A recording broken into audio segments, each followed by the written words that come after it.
In this problem, we are asked to find the longest common prefix out of a list of strings.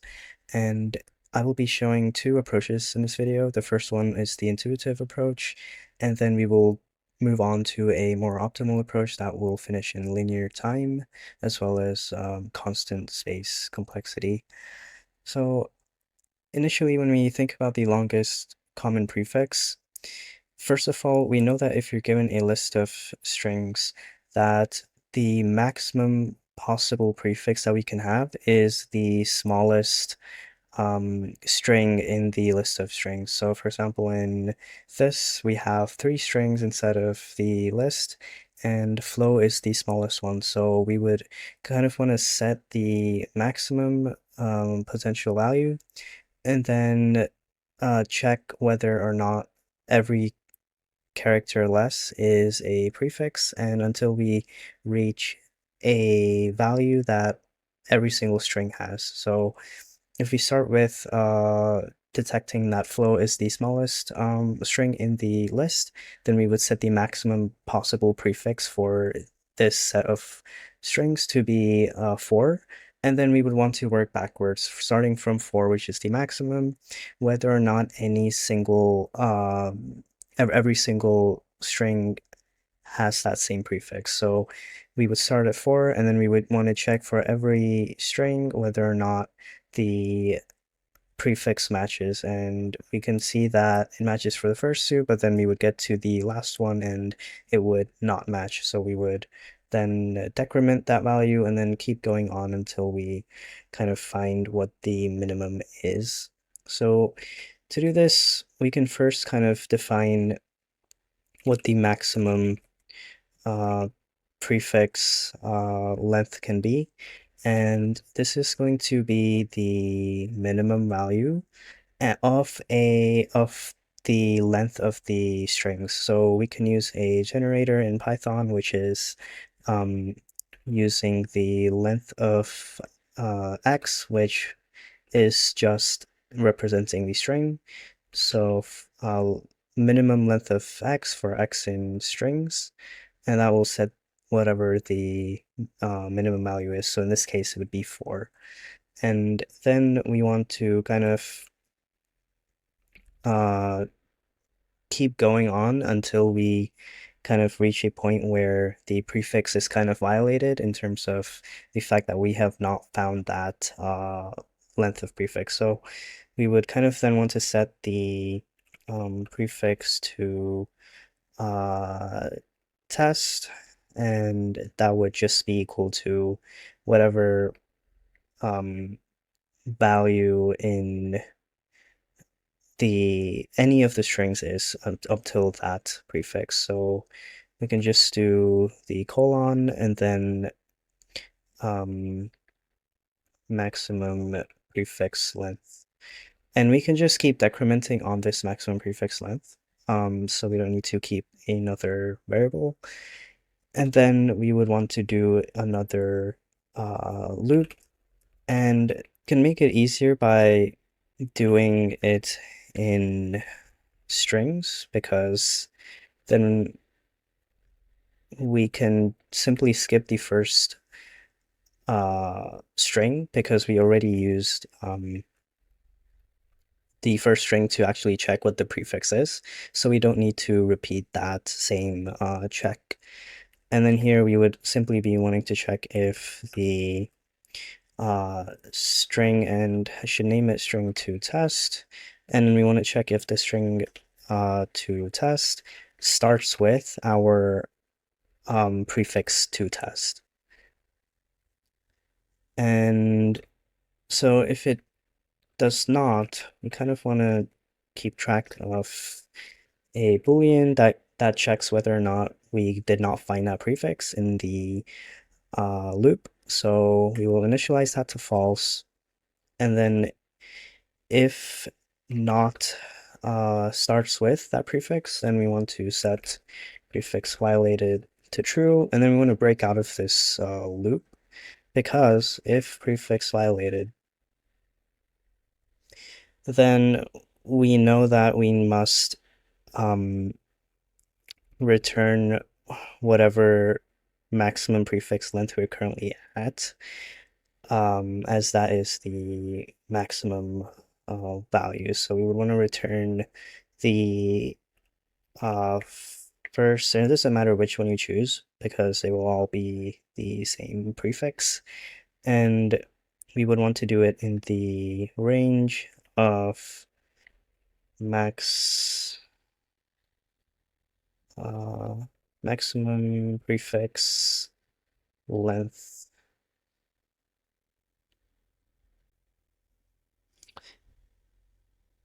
So it should be not prefix length, and then we can return up to that value.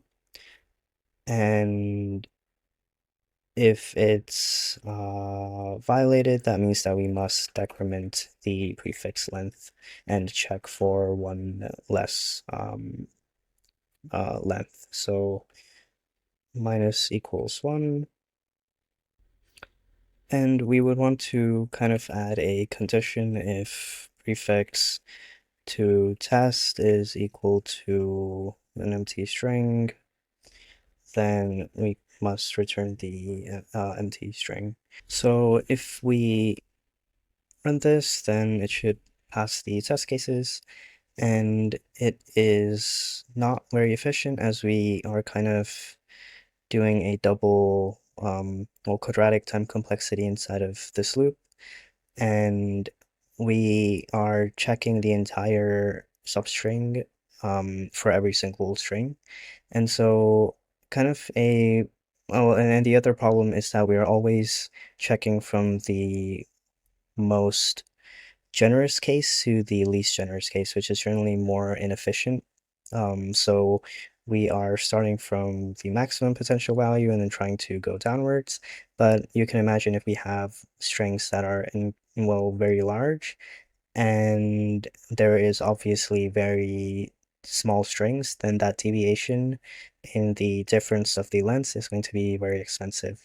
So a better way would be to, instead of using the, well, checking the prefix directly, we can check from the start. So we would be starting, assuming there is a minimum prefix of 1, and then going upwards until we find um, a limit to the prefix, and we can really only need to check the character, so that would be a lot faster. As if you're starting from the initial values, then we can just keep checking one more, well, that individual character at a time instead of the entire substring. So we can kind of remove this, and we will still need to know what the um, maximum prefix length is because we want to uh, limit the loop range because that will be in the range of the um, maximum prefix length. And um, then we can define what the value for the uh, index is. So the char at index is going to be equal to, we can just pick any list out of the string, and we want to pick out what I is. And then we want to kind of check at the, so for string in strings, we want to skip the first one because we already selected that for the index value. And then we want to check if the char at the index is not equal to the string index character. So if string I is not equal to char at index, then we know that the string is not, well, we reach the prefix limit basically. So we want to return the previous, like, um I minus 1 number of elements. So it would be the string in strs 0 and up to um I minus 1. And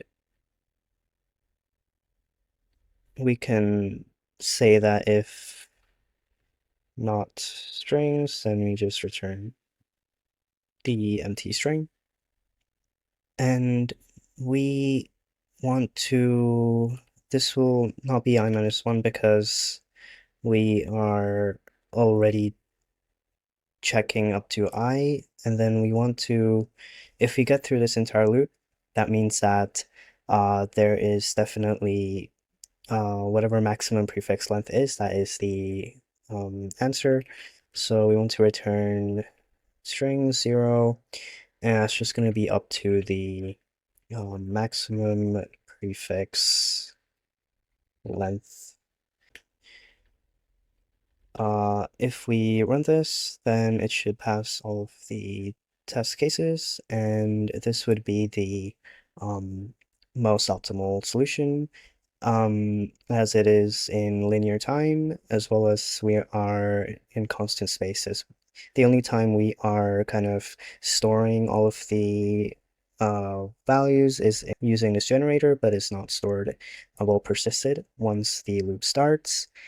And though there is still some room for optimization, for example, if we notice that every time we are skipping over the first element, we are kind of copying over the list. And this can be optimized by using an index. Well, doing it using a regular like range for loop instead of using a kind of creating a new list. And so to do that, we would need to know what the length of strings is. And so if we just define that here, then we can kind of store, we'll change this loop to be for j in range length of strings. And the starting value for that range would be 1 because we chose 0 for our index store. So we don't need to kind of check whether or not the index at the same string is equal. So that would be a bit more efficient. And then we would be checking not string, but in strings, we would be checking the jth string, and then inside of that, the ith character at that index. So if you run this, then this would be the most efficient solution. And that's all for this problem, and thank you for watching.